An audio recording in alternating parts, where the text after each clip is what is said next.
स्वागत है आपका पाठशाला में। तो आज हम कंप्लीट करेंगे व्हाट इज़ वेव। अब देखो, ये चैप्टर क्लास 11 का सबसे लास्ट चैप्टर है, तो शुरू करते चलो। अब देखो, वेव का मतलब होता है एनर्जी का ट्रांसफ़र। कैसे समझाता हूँ, चलो।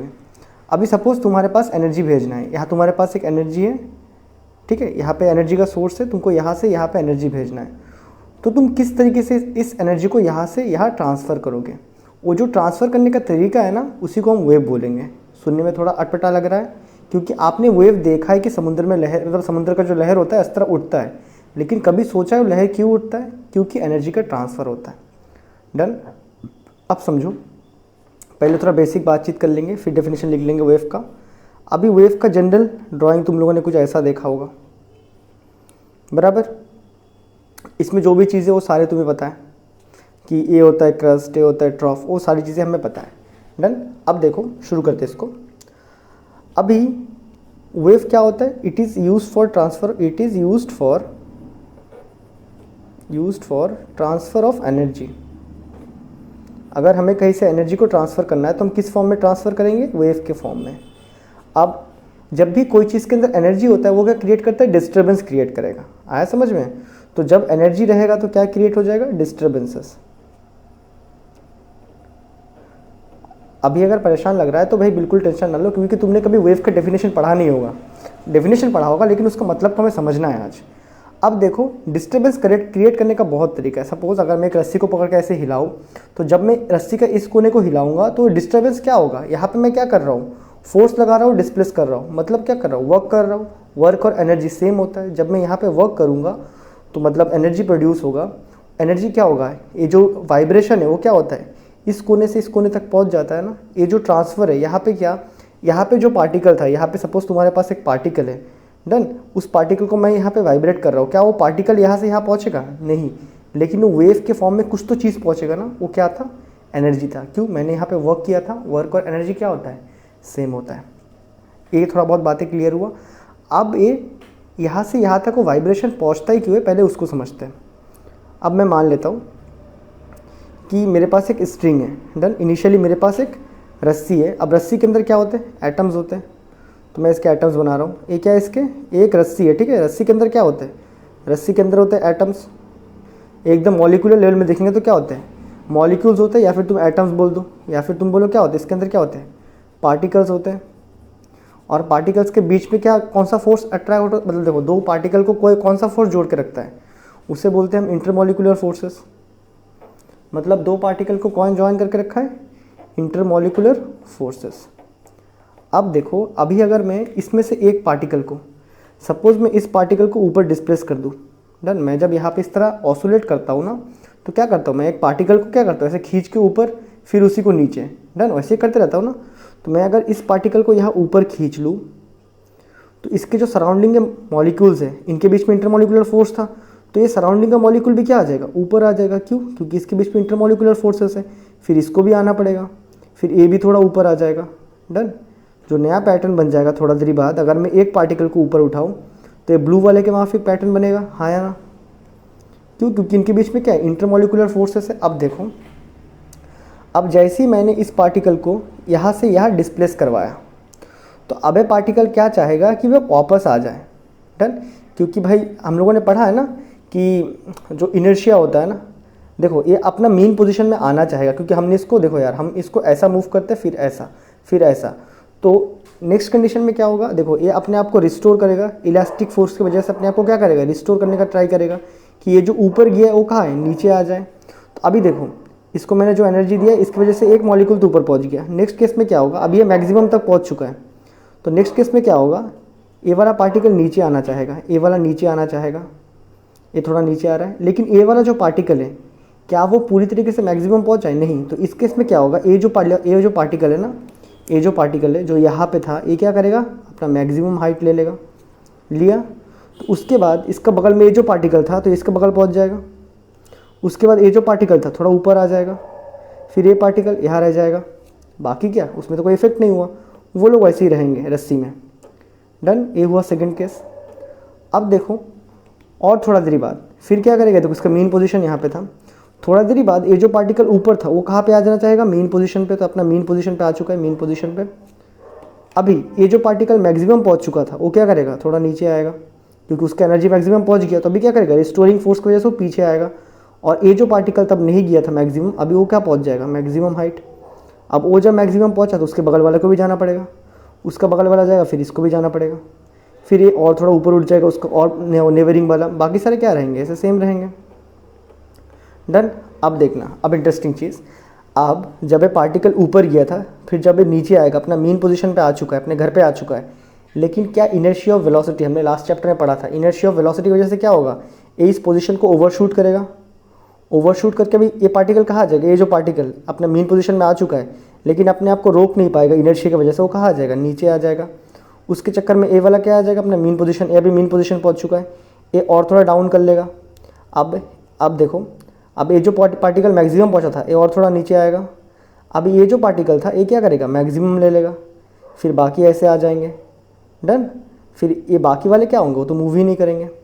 तो अगर तुम देखो तो इस फॉर्म में एनर्जी ट्रैवल करता है। उसके बाद क्या हो जाएगा, फाइनली ये और थोड़ा नीचे आएगा, ये जो पार्टिकल था ना मीन पोजीशन से जो ऑलरेडी नीचे आ चुका है, ये और थोड़ा नीचे आ जाएगा। नीचे आने के बाद इसके बगल वाला पार्टिकल वो भी नीचे, फिर ये भी नीचे, फिर ये मीन पोजीशन, फिर क्या करे, ऐसे करते करते करते करते करते करते कोई एक पार्टिकल मीन मैक्सिमम में रहेगा, फिर ऐसे डाउन लेगा, फिर बाकी क्या रहेंगे, सेम ऐसे ही रह जाएंगे पार्टिकल्स। डन। तो ये देखो, अभी एक बार तुम देखो फाइनली तो हमारे पास एक वेव के जैसे स्ट्रक्चर बन चुका है। तो ये जो वेव हो रहा है ना, ये जो पार्टिकल देखो, मैंने स्टार्टिंग मैंने क्या बताया था, पार्टिकल मूव नहीं होता है। ये जो स्टार्टिंग के पार्टिकल था वो क्या कर रहा है, अपने ही जगह में ऑसिलेट कर रहा है ना, ऊपर नीचे ही तो कर रहा है। वो एकदम ऊपर गया, फिर बीच में आया, फिर नीचे गया, फिर एकदम नीचे के बाद अभी फिर से ऊपर जाने वाला है। डन। तो ऐसे करके ट्रैवल होता है। लेकिन इस केस में क्या पार्टिकल ट्रांसफर होता है, नहीं। क्या ट्रांसफर हो रहा है, एनर्जी का।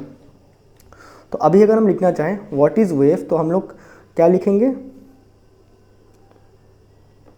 Wave is a disturbance. Wave क्या है, एक डिस्टर्बेंस है, created by energy. Wave is a disturbance created by energy, ऐसा नहीं लिखते और चेंज करते डेफिनेशन को। Wave is a pattern, wave is a pattern. इस केस में एक पर्टिकुलर पैटर्न बना है और एक पैटर्न भी बनेगा, मैं समझाऊंगा आगे। Wave is a pattern formed by disturbances.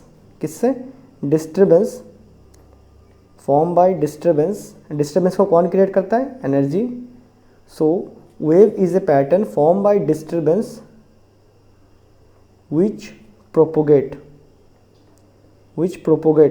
मतलब वो ट्रैवल करता है। ठीक है, wave is a pattern form by energy, या फिर wave is a pattern form by disturbance. Disturbance और एनर्जी क्या है, एक ही चीज़, एनर्जी रहेगा, डिस्टर्बेंस क्रिएट कर देगा। ठीक है, तो wave is a pattern form by disturbance which propagate in a direction, कोई एक डायरेक्शन में मूव करने वाला है, which propagate in a direction without movement of particles. जो पार्टिकल्स होते हैं वो मूव नहीं होते हैं, विदाउट मूवमेंट ऑफ पार्टिकल्स, या फिर तुम्हारा मीडियम। डन।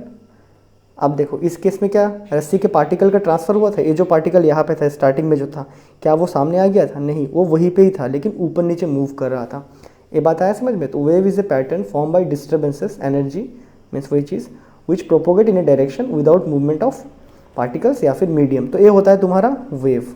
डन। अब देखो जहाँ एनर्जी है वहाँ वेव है, तो एक नोट लिख लेंगे हम, एक नोट ले लेंगे, जहाँ एनर्जी है वहाँ पे क्या है, वेव है। जहाँ एनर्जी वहाँ वेव। आया बात समझ में। क्योंकि अगर एनर्जी का ट्रांसफ़र वेव बनाता है तो ऑब्वियसली जहाँ पे एनर्जी है वहाँ पे वेव बनेगा। अब देखो हम एनर्जी कितने तरीके से प्रोड्यूस कर सकते हैं उसी के ऊपर, मतलब कितने तरीके से हम एनर्जी को लगा सकते हैं उसी के ऊपर हमारा वेव का क्लासिफिकेशन है। तो पहला हमारे पास आ जाएगा मैकेनिकल वेव। ठीक है, पहला यहाँ पे टाइप्स ऑफ वेव की बात कर लेते, चलो यहाँ पे बात करते चलो। सो यहाँ पे टाइप्स ऑफ वेव की बात करेंगे, टाइप्स ऑफ वेव्स।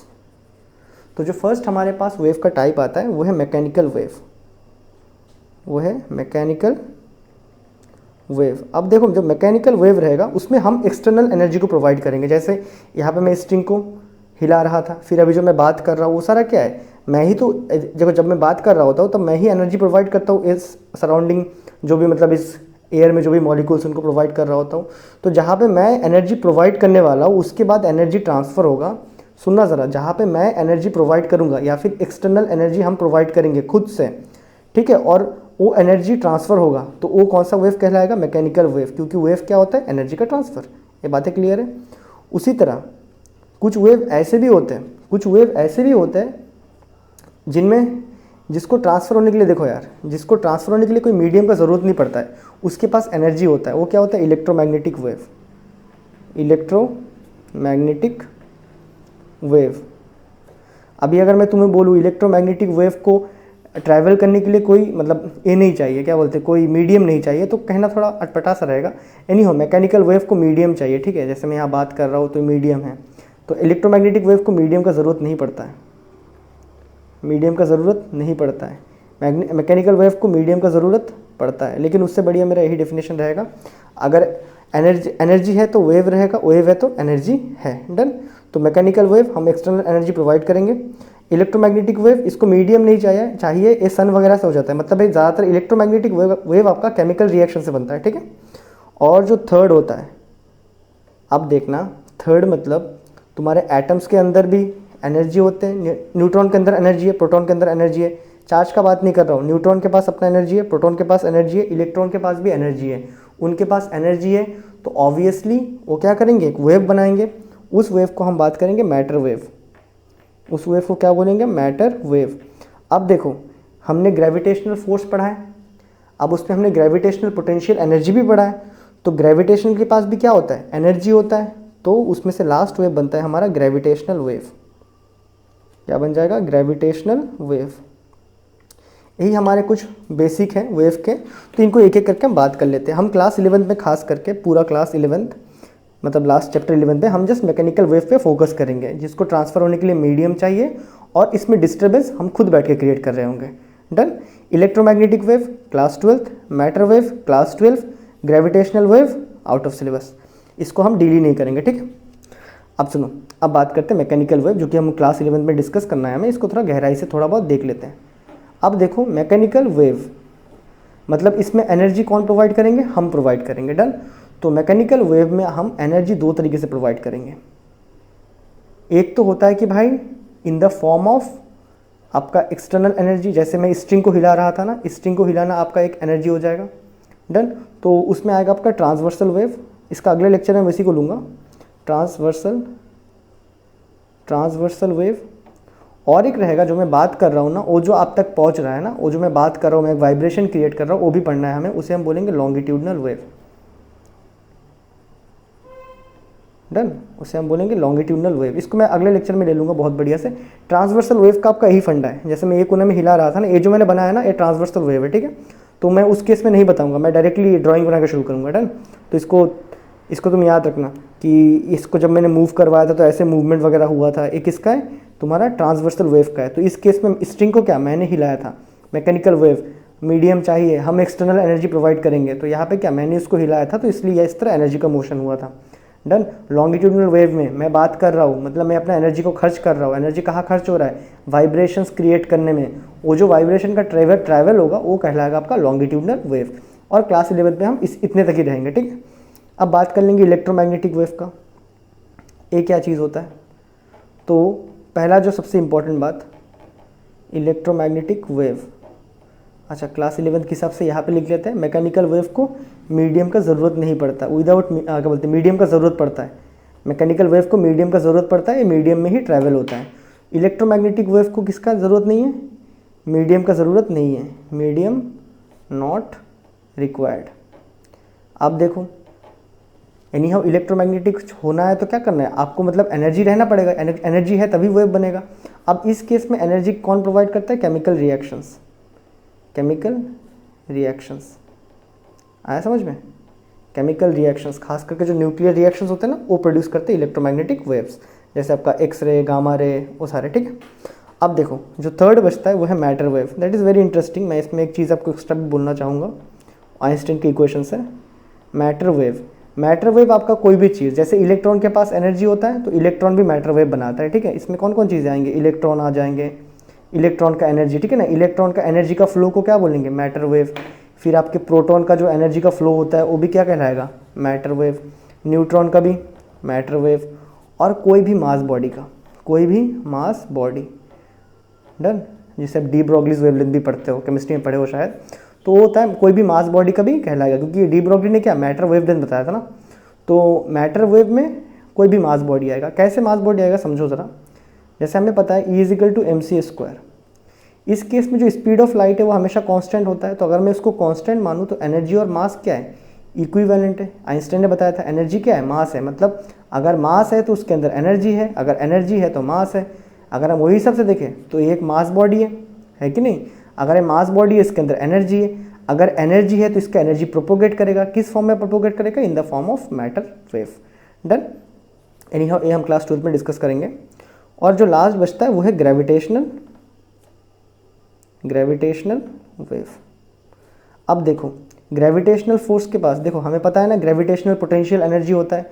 अगर ग्रेविटेशनल पोटेंशियल एनर्जी है, अगर ग्रेविटेशनल पोटेंशियल एनर्जी है या फिर ग्रेविटेशनल पोटेंशियल है, दोनों सिमिलर टर्म में आपको पता होगा। एक क्या होता है gravitational potential, work done upon mass. Done ना, वर्क मतलब क्या है, energy, that is energy upon mass is your gravitational potential. और अगर ग्रेविटेशनल पोटेंशियल है, अगर वहाँ पे एनर्जी स्टोर्ड होता है, तो एनर्जी का फ्लो में अगर एनर्जी स्टोर्ड हो रहा है तो एनर्जी ट्रांसफर भी होगा। और ट्रांसफर किस फॉर्म में होगा, in the form of gravitational wave. तो ग्रेविटेशनल वेव किस वजह से होता है, due to gravitational potential energy. किसकी वजह से, ग्रेविटेशनल पोटेंशियल एनर्जी। तो as far as I know इतने सारे वेव तो डिस्कवर किया है। और हम क्लास 11th में मैकेनिकल वेव देखेंगे, 12th में electromagnetic wave and matter wave देख लेंगे। और ग्रेविटेशनल वेव आपका थ्रू आउट द सिलेबस नहीं रहेगा। इसमें जो सबसे इंपॉर्टेंट बात आप याद रखोगे इस चीज़ को कि आपका वेव क्या होता है। और यहाँ पे जो मैंने वेव का प्रोपोगेशन दिखाया, कैसे दिखाया था, ये आप याद रखोगे। ये आपका ट्रांसवर्सल वेव है। तो नेक्स्ट लेक्चर में मैं ट्रांसवर्सल वेव को करवाऊँगा, तो तब आपको डायग्राम याद आना चाहिए। और टाइप्स ऑफ वेव में हम बस यहाँ पे मैकेनिकल वेव करने वाले, इलेक्ट्रोमैग्नेटिक और मैटर। इलेक्ट्रोमैग्नेटिक और matter class 12th, mechanical wave इस बार करेंगे 11th में। और मैकेनिकल वेव में आपको इंपॉर्टेंटली याद रखना है दो चीज़ें, एक ट्रांसवर्सल वेव होता है और एक लॉन्गिट्यूडनल वेव होता है। और वेव का डेफिनेशन क्या होता है, wave is a pattern form by disturbances. ठीक है, डिस्टर्बेंस मतलब एनर्जी, आया समझ में ना। Wave is a pattern form by disturbances which propagate in the direction without movement of particle. इसमें पार्टिकल का मूवमेंट नहीं होता है। पार्टिकल क्या होता है, ओनली ऑसिलेट होता है। विदाउट मूवमेंट ऑफ पार्टिकल या medium and particle only oscillate and particles only, लिख लेते साथ में, only oscillate about mean position. आया समझ में। अगर ये मीन पोजीशन है तो ऐसे ऐसे ऐसे ऐसे करके हम उसको ऑसिलेट कर रहे होते हैं, तभी ये वेव होता है। मैकेनिकल वेव में हम एक्सटर्नल एनर्जी प्रोवाइड करने वाले होंगे। ठीक है, तो ये था आपका वेव का इंट्रोडक्शन। तो आई होप आपको एक बढ़िया से ओवरव्यू मिल चुका है कि हम इस चैप्टर में क्या करने वाले हैं। तो मैं मिलता हूँ आपसे अगले वीडियो में, तब तक के लिए गुड बाय।